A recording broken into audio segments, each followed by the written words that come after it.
www.jamiamadiniyajadid.org. WhatsApp group number +92 333 424 9302. ارشاد فرمایا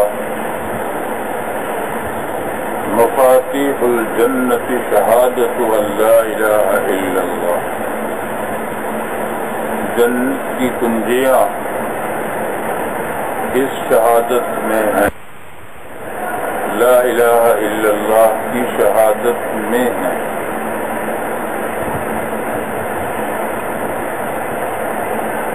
اور کہیں اور کلمات بھی آئے ہیں.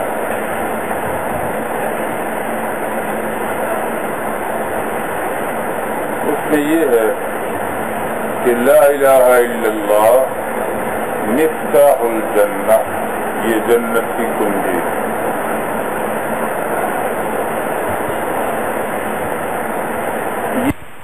فرمایا من شہد اللہ الہ الا اللہ وان محمد رسول اللہ، یہی کلمہ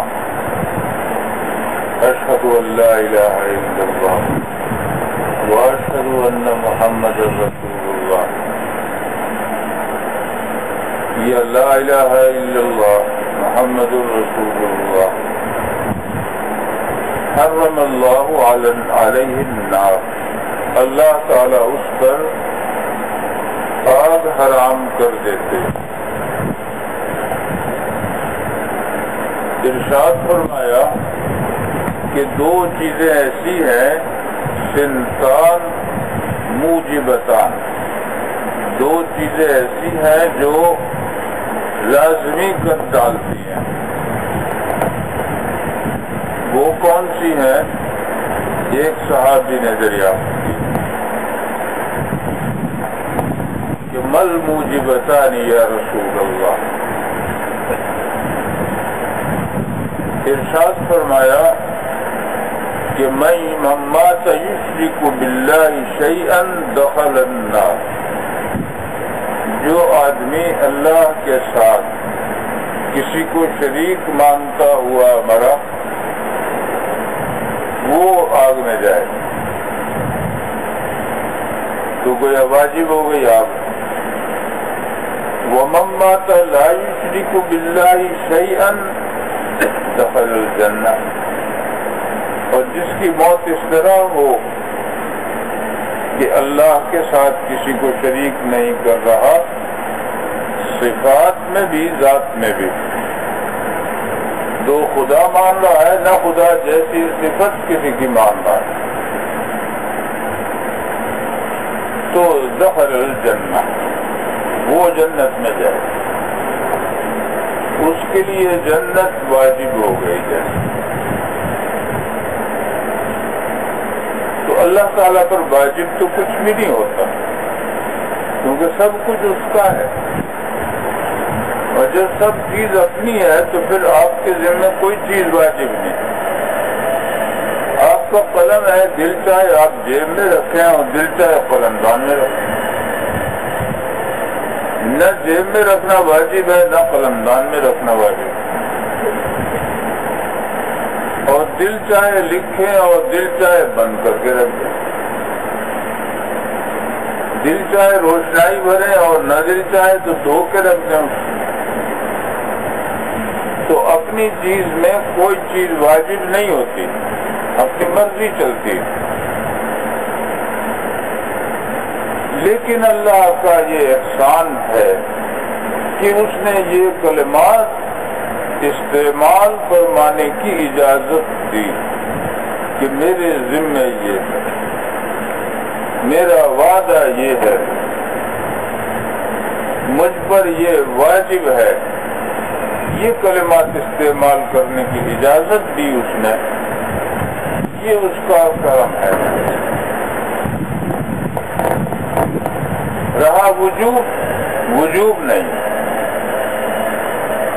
ایک فرقہ پیدا ہو گیا جو منطقی اور فلسفیوں کا تھا، معتزلہ وہ کہلاتے ہیں، عقل کو زیادہ مانتے ہیں. وہی آج تک چلا آ رہا ہے یہ چکرالوی، پرویزی اور اس طرح جو طبقے ہیں یہ وہ معتزلہ والا کہ جو بات عقل میں آتی ہے وہ مانتے ہیں، جو سمجھ میں نہ آئے نہیں مانتے. اس میں معجزات کا انکار لازم آ جاتا ہے کیونکہ وہ سمجھ کی چیز ہی نہیں. معجزہ کہتے ہی اس کو ہے کہ جو خرق عادت ایسے نہیں ہوتا، پیش آ گیا تو وہ معجزہ ہو کہ جس کے لانے سے دوسرا عاجز، جس قسم کی چیز لانے سے دوسرا عاجز ہو، یہ نبی کی ہوتی ہے. تو نبی سے جو کرامت کی قسم کی چیز ظاہر ہو اس کو معجزہ کہتے ہیں. نبی کے علاوہ کسی سے ایسی چیز ظاہر ہو جائے اسے کرامت کہتے ہیں. حضرت سعید بن حضیر رضی اللہ عنہ اور ایک اور صحابی رسول اللہ صلی اللہ علیہ وسلم کے پاس بیٹھے رہے اور دیر ہو گئی، رات کی اندھیری. تو ویسے چھڑی یا لاٹھی رکھی جاتی ہے دیہات میں بھی، ویسے بھی حفاظت کے طور پر. بس وہ چھڑیاں ان کے پاس تھیں یا کتے سے، جانور سے اور کسی چیز سے بچاؤ کے لیے. وہ وہاں سے روانہ ہوئے تو ایک چھڑی روشن ہو گئی اور اس سے روشنی چلتی رہی.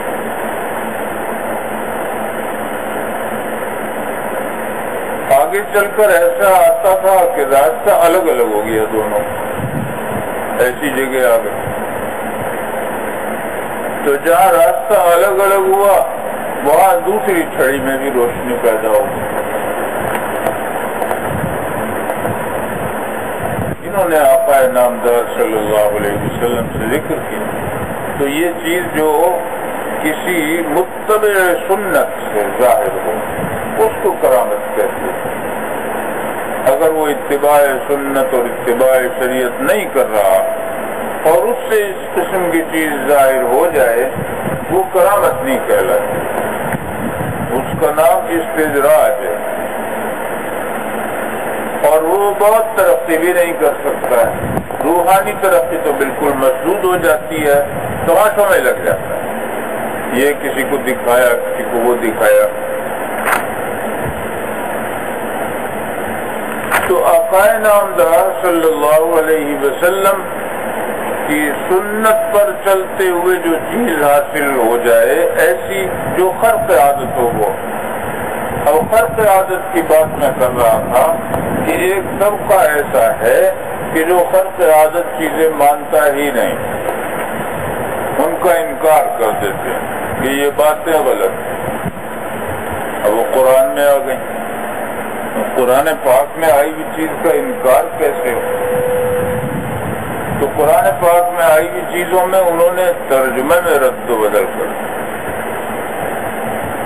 یہ سر سید ہیں جو علی گڑھ یونیورسٹی کے ہیں، بہت صلاحیتیں تھی ان میں ذہنی، لیکن بھٹک گئے. عالم بھی اچھے تھے، بڑے اساتذہ سے پڑھا ہے. تو انگریز کا کچھ ایسا مادیت کا تاثر ہوا، انہوں نے قبول کیا اثر کہ بالکل مادیت کی طرف اسباب کی طرف کہ یہ بات ہوگی تو یہ ہوگا. جیسے کوئی کہے دوا ہوگی تو شفا ہوگی، تو بالکل مادیت کی طرف. حالانکہ شفا جو ہے وہ اللہ دیتا ہے، بلا دوا کی بھی ہو جاتی ہے. اور لوگ مایوس ہو جاتے ہیں اور وہ ٹھیک ہو کے بیٹھ جاتا ہے. بلکہ لوگ کفنا بھی دیتے ہیں، نہلا دیتے ہیں، کفنا دیتے ہیں اور وہ ٹھیک ہو کے پھر ٹھیک ٹھاک بیٹھ جاتے ہیں. تو حیات اور موت اور صحت اور مرض ساری چیزیں خدا کے اختیار میں. وہ ہر چیز کا سبب ایک نکالتے ہیں کوئی، اور جہاں جہاں ایسی چیزیں آئی ہوئی بھی ہیں، قرآن پاک میں بھی آئی ہوئی ہیں، ان کے بھی ترجمے میں رد و بدل کرنا پڑا ہوں۔ انہوں نے ایک تفسیر بھی لکھی ہے اردو میں، مضامین لکھے ہیں، بڑے فاضلانہ مضامین، اردو ہے، بڑی صاف اردو ہے، اس دور میں ایسی صاف اردو یا تو کسی نے بعد میں ٹھیک کی ہے۔ مقالات احمدیہ بہت جلدوں میں، 16-17 جلدوں میں، اردو بڑی صاف، عبارتیں جو ہیں مضمون کی وہ حوالے بھی ہیں اس میں، مگر سب میں توڑ مروڑ، ایک عام آدمی پڑھنے والا تو ویسے ہی بیٹھ جائے گا کہ حوالے سے لکھی ہے بات، لیکن اگر کوئی اتنی معلومات رکھتا ہو کہ وہ ان حوالوں کی جگہ کو بھی دیکھ لے کہاں کا حوالہ دیا ہے، وہ پھر سمجھ جائے گا کہ یہاں اس نے یہ غلطی کی ہے قصداً، اور فلاں حصے کو اس نے چھپا لیا۔ حضرت موسیٰ علیہ السلام کا معجزہ قرآن پاک میں آتا ہے، وَإِذِ اسْتَسْقَىٰ مُوسَىٰ لِقَوْمِهِ فَقُلْنَا اضْرِب بِّعَصَاكَ الْحَجَرَ، جب حضرت موسیٰ علیہ السلام نے اپنی قوم کے لیے پانی چاہا تو ہم نے کہا کہ اپنی لاٹھی پتھر پر مارو، فَانْفَجَرَتْ مِنْهُ اثْنَتَا عَشْرَةَ عَيْنًا، اس عمل سے ان کے ایسے ہوا کہ پتھر میں سے چشمے جاری ہو گئے، 12 چشمے جاری ہو گئے۔ تو اس کا ترجمہ انہوں نے بدل ڈالا، انہوں نے کہا کہ ہم نے یہ کہا اضرب بعصاک الحجر، اپنی لاٹھی ٹیک کر پہاڑ پر چڑھ جاؤ، پتھر پر چڑھ جاؤ۔ حجر کا لفظ ہے، حجر تو پتھر کو کہتے ہیں، جبل کا لفظ تو نہیں ہے، جبل کہتے ہیں پہاڑ کو۔ مغوروں نے ترجمہ کر ڈالا یہی کہ اپنے لاٹھی پھینک کر پہاڑ پر چڑھ جاؤ۔ جب وہ وہاں چڑھے تو وہاں نظر آیا جیسے پرلی طرف دیکھا ہو کہ 12 چشمے بہ رہے ہیں۔ یہ تصرف، تبدیلی، تحریف کرنی پڑی انہیں، کیونکہ وہ سمجھتے ہیں کہ جو چیز عقل میں آتی ہے وہ مانیں گے، باقی جو عقل میں نہیں آتی تو نہیں مانتے۔ بہت چیزوں کا انکار، جنت جہنم کے وجود کا انکار، عذاب قبر کا انکار اور پل صراط کا انکار، ایک دو چیز کا نہیں، بہت چیزوں کا انکار انہوں نے کر دیا۔ یہ سب کہلاتے معتزلہ۔ انہوں نے وہاں سے جو سلسلہ شروع ہوا تو آج تک چلا آ رہا ہے۔ یہ سلسلہ ایسے ہوا کہ انہوں نے یہ کہا ہے کہ جب انسان اطاعت کرتا ہے تو اللہ کے ذمے اس کا بدلہ دینا واجب ہے، ہمارے نزدیک واجب نہیں ہے۔ یعنی اہل سنت میں سارے آتے ہیں، حنفی بھی آتے ہیں، شافعی بھی آتے ہیں، مالکی بھی آتے ہیں، حنبلی بھی آتے ہیں۔ یہ سب اہل سنت کہتے ہیں کہ واجب اللہ پر کوئی چیز نہیں ہے، اپنے فضل سے اس نے واجب کر رکھی، واجب فرما دے تو اس کا فضل ہے۔ یہ لوگ کہتے ہیں کہ اللہ پہ واجب ہے، تو حدیث شریف میں آیا ہے کہ 2 چیزیں ایسی ہیں جو واجب کر دیتی ہیں، ایک چیز جہنم کو اور ایک چیز جنت۔ جہنم کو شرک، اللہ کی ذات یا صفات، اور دوسرا اللہ تعالیٰ کو ایک ماننا۔ میں یہ ذکر کر رہا تھا جو خدا کو نہیں مانتے، مادے کو مانتے ہیں، وہ میں تضاد بھی پایا جاتا ہے.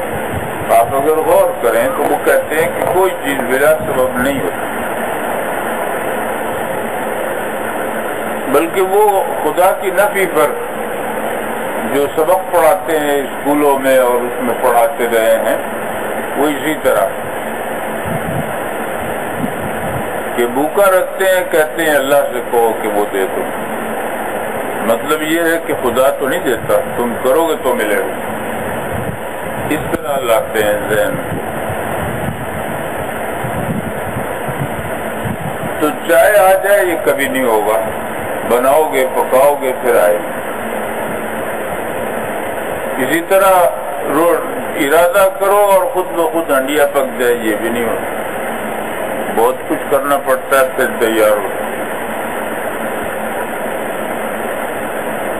تو خود بخود کچھ بھی نہیں ہوتا، وہ یہ کہتے ہیں. اور جتنی چیزیں ایسی ہیں وہ نظر آتی ہیں کہ واقعی خود بخود کچھ بھی نہیں ہوتا. تو ایک طرف تو ان کا یہ پورا زور ہے کہ خود بخود کچھ بھی نہیں ہوتا، بلکہ انسان کرتا ہے تو ہوتا ہے. اور دوسری طرف وہ کہتے ہیں کہ بھئی عالم کیسے چل رہا ہے، ساری دنیا یہ کیسے چل رہی ہے، بارش ہونا، پودوں کا پیدا ہونا، اور یہ اور وہ تمام چیزیں جو آپ نے تو کھانا کھایا اور سو گیا، صبح کو اٹھے بھوک لگی ہوئی تھی، تو یہ جو ہضم ہو گیا تھا یہ سب کیسے ہو گیا؟ یہ تمام چیزیں جو نظروں سے غائب ہیں اور عمل میں آ رہی ہیں. وہ کھانا جو کھایا تھا وہ گیا کہاں؟ وہ تو رہنا چاہیے. جب کھا لیا ایک دفعہ تو پھر رہنا چاہیے. فنا کیسے ہو گیا؟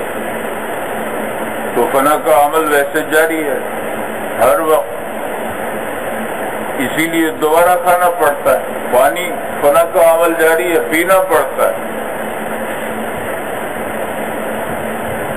جو زائد ہوتا ہے وہ خارج ہو جاتا ہے، ورنہ جزو بدن بن جاتا ہے، اور جزو بدن بن کے پھر رہنا چاہیے اسے. یہ بھی نہیں، وہ بھی معلوم ہوتا ہے کہ فنا ہو رہا ہے. تو اللہ تعالی جو یہ چیزیں اس طرح ان کے ذہن نہیں لاتے ذہن. ان سے پوچھو یہ عالم کیسے چل رہا ہے، یہ سورج چاند نظام بہت باقاعدہ، بہت حساب سے، اتنے حساب سے ہے کہ ہماری بھی سمجھ میں وہ آنے لگا ہے، یعنی انسانوں کی. چنانچہ پیشین گوئی کر دیتے ہیں کہ چاند گرہن ہوگا فلاں وقت سے فلاں وقت، سورج گرہن ہوگا فلاں فلاں ملک میں نظر آئے گا، فلاں ملک میں نہیں نظر آئے گا، اور اس وقت سے اس وقت تک ہوگا. تو معلوم ہوا کہ یہ سب چیزیں حساب سے چل رہی ہیں. ان کو چلانے والا کون ہے اس کو وہ نہیں مانتے. ارے بھائی ادھر تو تم کہتے ہو کہ ایک پیالی چائے بن کر نہیں آ سکتی بغیر سبب، بغیر تمہارے کچھ کیے، اور ادھر کہتے ہو کہ سب کچھ خود بخود ہو رہا. تضاد ہو گیا نا، ٹکراؤ ہو گیا نا. وہاں بھی کہو کہ سبب ہے، اور وہ سبب کیا ہے اس کو وہ فطرت کہہ لیں، کچھ کہہ لیں. ہم اس کو کہتے ہیں اللہ تعالیٰ کی ذات پاک، اور بہت بڑی ذات ہے لامحدود. اور وہ کہتے ہیں کہ بہت بڑی مخلوق ہے لامحدود، کیونکہ ان کو جہاں تک نظر آئی ہے، نظر پہنچی ہے، وہ بہت دراز فاصلہ ہے. وہاں تک روشنی بھی نہیں پہنچ سکتی، روشنی کو بھی لاکھوں سال ہے، حالانکہ بہت بڑی رفتار روشنی، اس کو بھی اتنا چاہیے. تو اللہ تعالیٰ نے اسی لیے ہر انسان کے ذمہ کر دیا کہ وہ خدا کو تو مانے. جب وہ دیکھتا ہے کہ میں کھا رہا ہوں، پی رہا ہوں، میں یہ کر رہا ہوں، وہ کر رہا ہوں، اور فلاں چیزیں پیدا ہو رہی ہیں اور خود بخود ہو رہی ہیں، تو اس کے ذہن جانا چاہیے کہ کوئی خالق ہے اور ٹکراؤ نہیں ہے. آگ اور پانی کا کہ یہ تو پیدا کر رہا ہے سبزہ اور دوسرا اسے آگ لگا رہا ہے، تو دو خدا تو نہیں ہے۔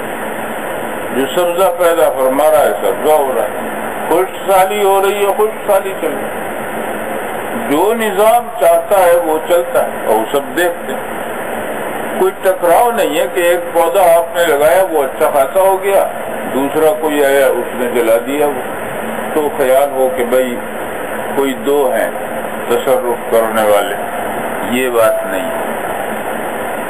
تو اللہ تعالیٰ ایک فرماتے ہیں لو کان فیہما آلہۃ الا اللہ، اگر زمین اور آسمان میں معبود ہوتے سوائے خدا کے کوئی اور ہوتے لفسدتا، تو ان میں فساد آ گیا ہو، یہ گڑبڑ ہو گئے ہوتے، ٹکراؤ ہو جاتا، ٹکراؤ خود بخود ہوتا ہے۔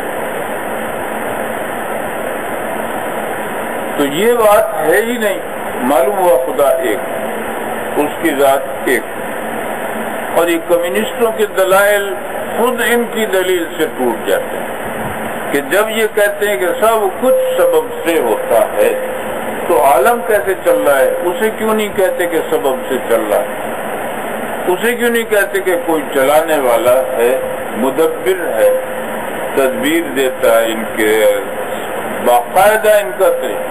اب سورج جہاں سے پچھلے سال اسی جگہ آج نکلا، کل نکلے گا اسی جگہ، اسی طرح سے غروب بھی، وہ ایک باقاعدہ اتنا مضبوط حساب ہے کہ جس کی انتہا تک انسان بڑی مشکل سے پہنچ سکتا، اس میں بھی غلطی کر جاتا ہے، چاند نظر نہیں آئے گا آ جاتا ہے، یونیورسٹی والے کہہ دیتے ہیں، موسمیات والے کسی حساب سے نظر نہیں آئے لیکن آ جاتا ہے۔